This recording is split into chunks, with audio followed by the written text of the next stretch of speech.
Suara dentuman musik tetap tidak mengusik obrolan Saka dan Brans. Saat ini mereka berdua sedang berada di sebuah bar yang akan menjadi tempat pelampiasan ketika pria itu memiliki sedikit masalah. Kusarankan sesekali kau pakai otakmu untuk berpikir, Saka, ucap Brans, lalu dia meneguk satu seloki minumannya. Mendengar ucapan sengit yang ditujukan padanya, Saka melirik Brans dengan jengkel.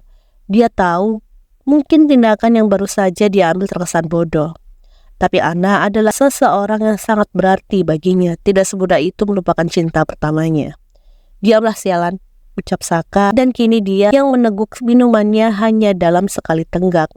Aku memberitahumu agar otakmu terbuka, Saka. Boleh brengsek, tapi jangan bodoh.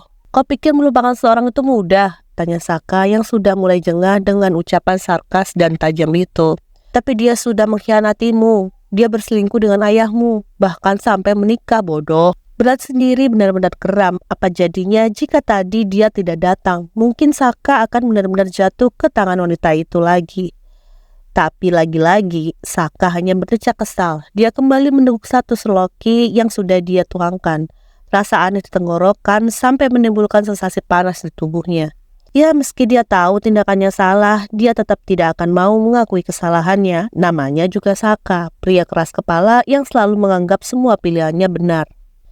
Di tengah obrolan mereka, tiba-tiba sepasang tangan lentik mengusap pundak Saka dari belakang, menjalar hingga bagian dadanya. "Hei darling, apa kabarmu?" Seluruh tubuh Roma Saka meremang saat dia mendengar suara seksi seorang wanita tepat di samping telinganya. Dan benar saja, ketika Brans menoleh ke samping, dia mendapati seorang wanita sedang berusaha memeluk Saka dari belakang. Ya, wanita-wanita yang pernah menghabiskan malam dengan Saka. Mereka datang dan berusaha untuk merayu pria itu lagi.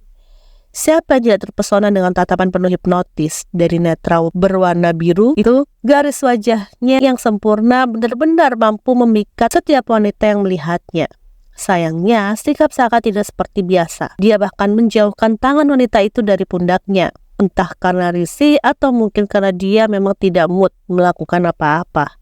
"Siapa namamu?" tanya pria itu, dan detik kemudian si wanita bergeser untuk duduk di pangkuan Saka. "Kau melupakanku?" Bukannya menjawab, wanita itu malah balik bertanya. Dia menatap Saka seperti menatap sebuah hal berharga. Sementara Brans sibuk menggaruk alisnya yang entah kenapa kali ini terasa gatal. Kesal saja dengan sikap Saka yang selalu menerima wanita-wanita itu. Tapi dia tahu Saka melakukan itu hanya untuk memenuhi ruang kosong di hatinya.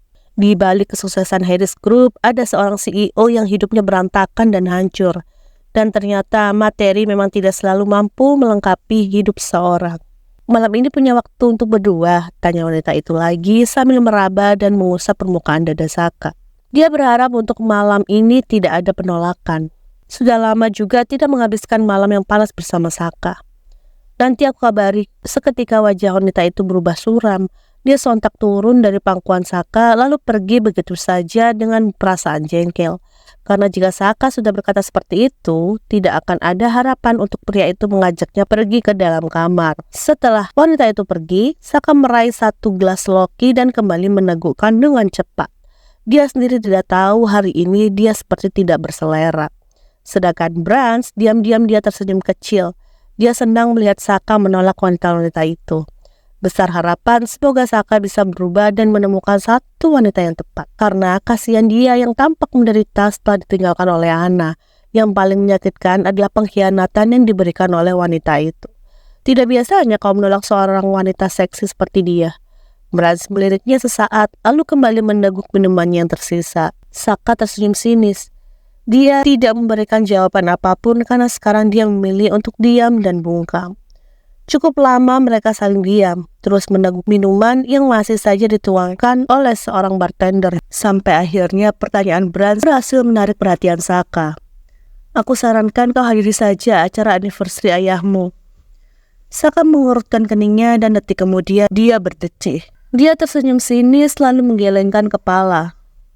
"Untuk apa? Aku tidak ingin melihat pria itu bahagia," katanya, dan terlihat jelas kebencian di wajah Saka ketika mengingat Ron. "Aku bersikap padanya hanya untuk kelancaran Harris Group," ucapnya dengan tegas. "Selebihnya aku tidak peduli, bahkan meski dia mati." Benar-benar sarkas, persis seperti anak yang tidak tahu sopan santun, tapi percayalah, semua kekacauan dalam hidupnya disebabkan oleh Roland. Tapi karena Roland pemegang saham nomor 2 paling besar setelah dirinya, Saka hanya bisa bersikap layaknya seorang partner kerja yang baik. Jika tidak, mungkin Harris Group akan hancur dan dia didepak dari jabatannya. Saka tidak ingin itu terjadi. Dia ingin mengendalikan Harris Group dalam genggamannya dan membuat Roland, ayahnya sendiri, tidak berkutik. Sebentar lagi, Harris Group akan menjadi miliknya, tanpa ada bagian untuk Roland. Dengan begitu, perlahan dia bisa membalaskan rasa sakit juga kebenciannya.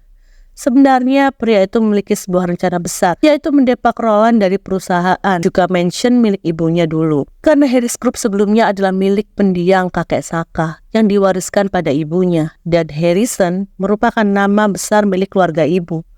Roland hanya mengambil keuntungan dan bersikap layak sebagai menantu paling baik. Tapi setelah kakek Saka meninggal, pria itu menunjukkan wajah yang sebenarnya.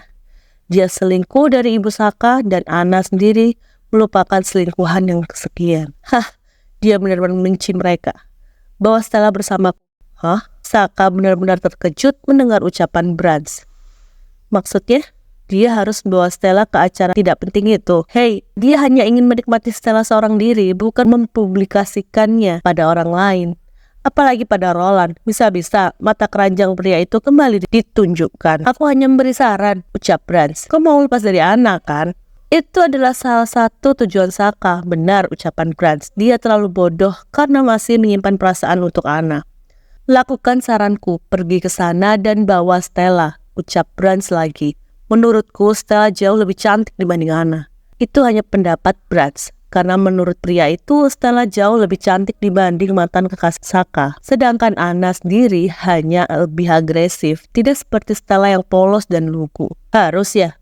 Tanya Saka pada akhirnya dan mendapat anggukan dari Brands.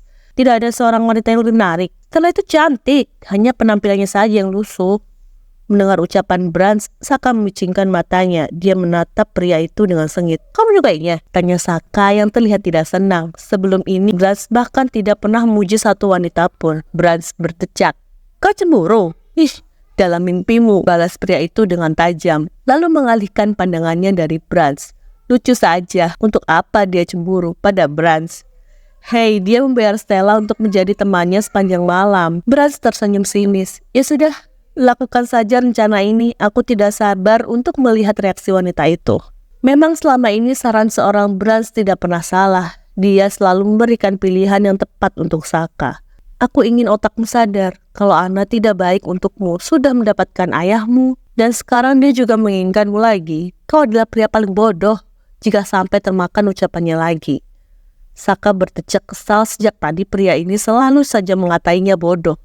Apa sebesar itu kebodohannya? Dia hanya sulit melupakan Anna, tidak semudah yang dibayangkan. Tapi mungkin dia akan pertimbangkan hal ini. Dia akan menunjukkan pada Anna jika dirinya sudah move on. Ya, dia tidak ingin wanita ini kembali dan berusaha masuk ke dalam hidupnya. Setelah menghabiskan waktu yang cukup panjang di bar, sekarang Saka kembali ke apartemen. Sebenarnya dia tidak ingin ke apartemen yang ditinggali oleh Stella. Tapi karena ingin rencana Brands, dia harus membicarakan ini dengan Stella. Mungkin hanya untuk kali ini, tidak tahu nanti. Stella yang baru saja ingin tidur dibuat terkejut karena mendengar suara bel berbunyi. Dia menatap jam yang bertengger di atas dinding televisi. Sudah menunjukkan pukul 12 malam. Lalu siapa yang datang? Apa mungkin Saka? Tapi kan seperti yang diucapkan oleh Brands, jika pria itu tidak tidur di apartemen yang sama dengannya. Tapi akhirnya Stella memilih untuk membuka pintu, dan detik itu dia terkejut saat mendapati Saka berdiri tepat di hadapannya. Tuan, gumamnya dengan pelan. Saka tidak menjawab ucapan Stella. Dia melangkahkan kakinya dan masuk ke dalam. Siapkan air hangat, aku ingin mandi. Kening Stella mengerut. Dia menatap punggung pria itu yang sudah melenggang masuk ke dalam kamarnya. Jadi sekarang dia menjadi seorang pembantu juga di sini. Dasar sialan. Tapi yang lebih sialnya, Stella hanya bisa ngedumel dalam hati. All I need are some better days. 'Cause all I want, and I pray, I believe in the better days.